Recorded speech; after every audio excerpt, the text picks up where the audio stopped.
साथियों नमस्कार, मैं हरिश्चंद्र बर्णवाल। देश के इतिहास में एक बहुत बड़ी घटना होने जा रही है। जी हां, देश के इतिहास में 75 साल में जो अब तक नहीं हुआ वो होने जा रहा है और उस दिशा में हमने कदम बढ़ा दिया है। मोदी सरकार को बदनाम करने के लिए सेक्युलरिज्म के नाम पर भारत ही नहीं बल्कि पूरी दुनिया में जिस प्रकार विवादों को बढ़ावा दिया जा रहा था, वो सारे विवाद अब एक झटके में ही खत्म होने वाले हैं। और ये कितनी बड़ी खबर है, पहले मैं पॉइंटर्स के जरिए आपको कुछ चीजें बता देता हूं। ये जो कदम है ना, ये लेफ्ट लिबरल गैंग की साजिश की सबसे बड़ी काट है। ये मिशन 2024 का सबसे बड़ा मास्टर स्ट्रोक है।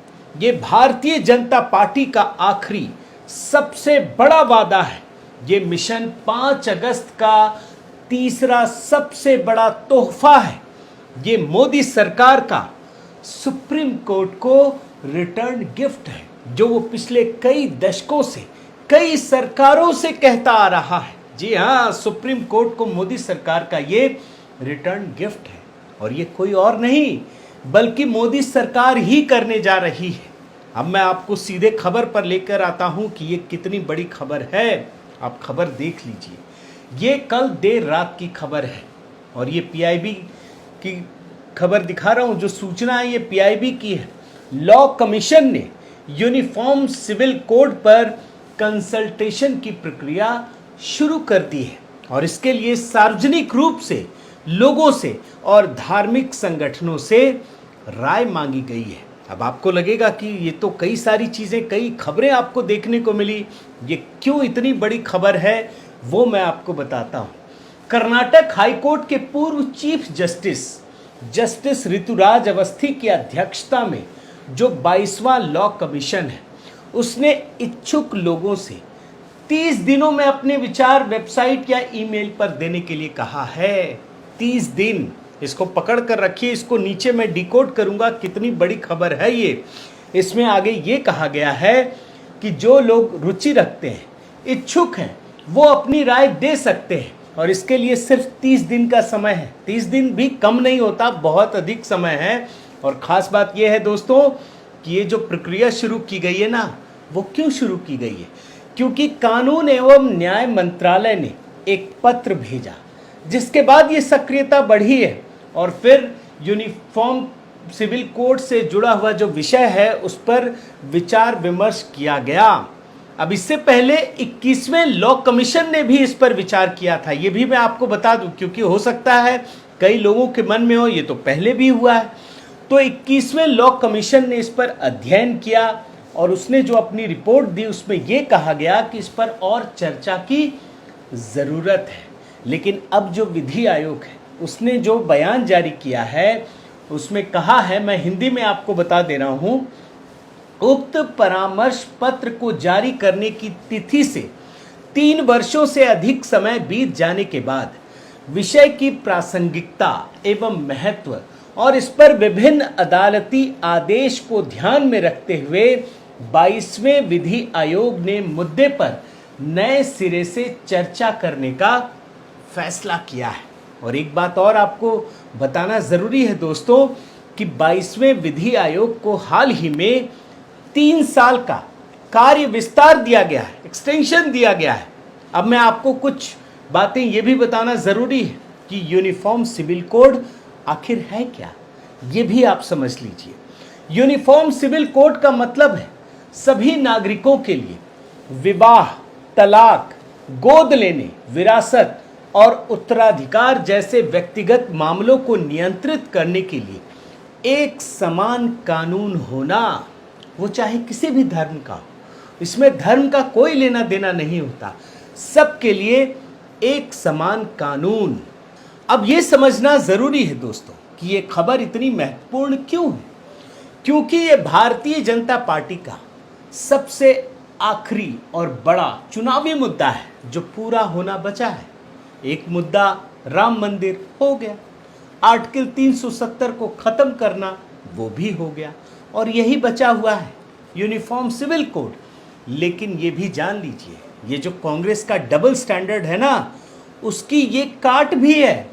अब ये बात क्यों कह रहा हूं, मैं आपको टू विंडो में दो खबर दिखाता हूं, आप दोनों खबरों को बड़े ध्यान से देख लीजिए। एक तरफ कांग्रेस कर्नाटक में बजरंग दल को बैन करने का वादा करती है और दूसरी तरफ हनुमान चालीसा पढ़ती है और मंदिर बनाने का वादा करती है। यानी कांग्रेस कर क्या रही है, भारतीय जनता पार्टी को हराने और जनता को कंफ्यूज करने के लिए या फिर जनता में एक स्पष्ट संदेश देने के लिए दो तरह का गेम खेल रही है। मुस्लिमों को खुश करने के लिए और तुष्टीकरण के लिए बजरंग दल पर बैन की बात कहती है, उसको पीएफआई से जोड़ देती है ताकि मुस्लिम खुश हो जाएं, उसके साथ इकट्ठा हो जाएं, और हो भी गए। लेकिन वहीं दूसरी तरफ हिंदू वोटरों को कंफ्यूज करने के लिए हनुमान चालीसा का भी वो शुरू कर दिया, और उसके अलावा ढेर सारा लालच। और यही तो गणित है ना, जिसके जरिए बाकी लोग भी चुनाव जीतते रहे। मैं एक दूसरा एग्जाम्पल भी आपको दिखाता हूं, ये समझना बड़ा जरूरी है दोस्तों। आप देखिए, ये भी टू विंडो में दो खबर आपको दिखा रहा हूं। एक तरफ राहुल गांधी अमेरिका में जाकर मुस्लिम लीग को सेक्युलर बता रहे हैं, मुस्लिमों की तुलना दलितों से कर रहे हैं, ये बता रहे हैं मुस्लिमों का नाम लेकर अमेरिका में क्या क्या उन्होंने नहीं कहा। वहीं दूसरी तरफ देखिए, मध्य प्रदेश में उनकी बहन हार्डकोर हिंदुत्व का खेल खेल रही है, 100 से अधिक पंडित पूजा करवा रहे हैं। डबल गेम, मतलब मुस्लिमों को इकट्ठा कर लो और हिंदुओं में किसी एक जाति को पकड़ लो। अब तो एक नया वर्ग ही क्रिएट हो गया, लालच वाला, जिसको फ्री की रेवड़ी चाहिए। अब फ्री की रेवड़ी पर हो सकता है कि विवाद हो या मतभेद हो, लेकिन मैं आपको इस अंक गणित को समझाने का प्रयास कर रहा हूं। लेकिन यूनिफॉर्म सिविल कोड ये कांग्रेस को बुरी तरह से फंसाने वाली है। अब डबल गेम नहीं चलेगा, या तो इधर या फिर उधर। अब ये नहीं हो सकता कि आप इसको भी फंसा ले उसको भी फंसा लें। और जानते हैं, यूनिफॉर्म सिविल कोड को लेकर दोस्तों एक और खेल खेला जा रहा है। ये खेल किस प्रकार का है?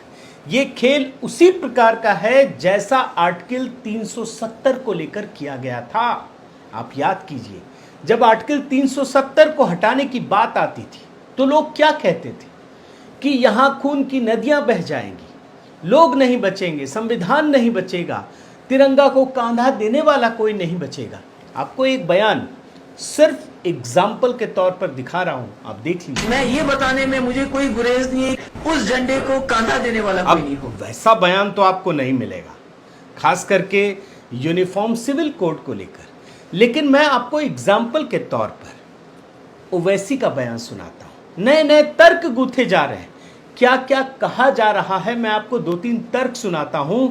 देखिए क्या कैसे विरोध किया जा रहा है यूनिफॉर्म सिविल कोड का, सुनिए। दया भागा स्कूल ऑफ थॉट होगा या मिताक्षरा स्कूल ऑफ थॉट होगा। एक और तर्क सुनिए। इस्लाम में कोई विल के जरिए अपनी पूरी जायदाद अपनी एक औलाद को नहीं दे सकता। और एक जगह तो वो कानूनी दांवपेच की बात करते हैं, ये बताते हैं कि कोई व्यक्ति यूनिफॉर्म सिविल कोड लागू कर ही नहीं सकता और संविधान का हवाला भी देते हैं। आप सुनिए ना। हम केंद्र सरकार को बता रहे हैं कि भारत के मुसलमानों को जो उनके रिलीजियस कल्चर्स हैं, प्रैक्टिसेस हैं, उसका या कस्टम है, उसका उनको प्रोटेक्शन मिलता है आर्टिकल 29 के तहत। अब चूंकि ओवैसी साहब वकील हैं और कानून के हिसाब से बता रहे हैं, तो कानून के नजरिए से, संविधान के नजरिए से आपको कुछ चीजें दिखा देता हूं और सीधा मैं आपको संविधान ही दिखाता हूं। ये जो आप देख रहे हैं ना, ये संविधान है, संविधान की प्रति है, बड़े ध्यान से देख लीजिए। और इसमें आपको विशेष रूप से आर्टिकल 44 को देखना चाहिए, अनुच्छेद 44 को देखिए। ये जो आर्टिकल है ना, ये राज्य के नीति निदेशक तत्व का हिस्सा है और भारतीय संविधान का अनुच्छेद 44। हेडर पढ़िए क्या लिखा है, नागरिकों के लिए एक समान सिविल संहिता, यूनिफॉर्म सिविल कोड। फिर इसी आर्टिकल में आगे क्या लिखा है, राज्य भारत के समस्त राज्य क्षेत्र में नागरिकों के लिए एक समान सिविल संहिता प्राप्त कराने का प्रयास करेगा। यानी राज्यों को, देश को सरकारों को ये कहा गया है कि आप यूनिफॉर्म सिविल कोड लागू करने का प्रयास कीजिए। अब समान नागरिक संहिता क्या है, ये भी एक लाइन में आपको समझा देता हूं।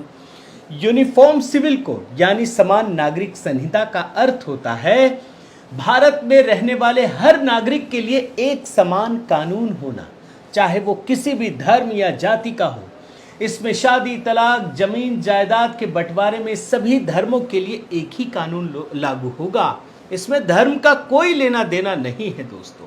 अब ओवैसी जी से कोई पूछे कि क्या संविधान के अंदर ही संविधान के विरुद्ध बातें लिख दी गई है, क्या यह संभव है कि संविधान में ही संविधान के खिलाफ बातें लिखी गई होगी? नहीं है। और उनको कुछ चीजें भी दिखाता हूं। एग्जाम्पल, गोवा में पहले से ही सिविल कोड लागू है, इसीलिए उत्तराखंड ने भी यूनिफॉर्म सिविल कोड लागू करने की तैयारी कर ली। यही काम भाजपा ने गुजरात में भी किया, वादा किया, और देखिए वहां प्रचंड जीत मिली है। यहां एक चीज की और चर्चा करना चाहूंगा दोस्तों कि भारत में क्रिमिनल लॉ सभी धर्मों के लिए समान है। यानी कोई क्राइम होता है, चोरी, डकैती या कोई भी क्राइम, लूट की वारदात हो, इसमें सभी धर्मों के लोगों के लिए एक समान कानून, एक समान धाराएं और एक ही सजा लागू होती है, अलग नहीं होती है। अब सवाल यह भी उठता है ना कि जो कट्टरपंथी यूनिफॉर्म सिविल कोड को एक धर्म विशेष के नजरिए से, चश्मे से देखते हैं, फिर वो क्रिमिनल मामले में शरिया लॉ की वकालत क्यों नहीं करते हैं, क्यों नहीं मांग करते हैं? क्योंकि शरिया लॉ बहुत ही सख्त है। वहां आंख के बदले आंख और हाथ के बदले हाथ का कानून है। यही तो शरिया लॉ है ना। देखिए ना, कुछ कहानियां भी आपको दिखाता हूं। ये देखिए, I for an I, Iran में सजा दी गई। ये देखिए शरिया लॉ की ये दूसरी कहानी। और अफगानिस्तान में जब शरिया कानून लागू किया गया तो हर कोई डर गया।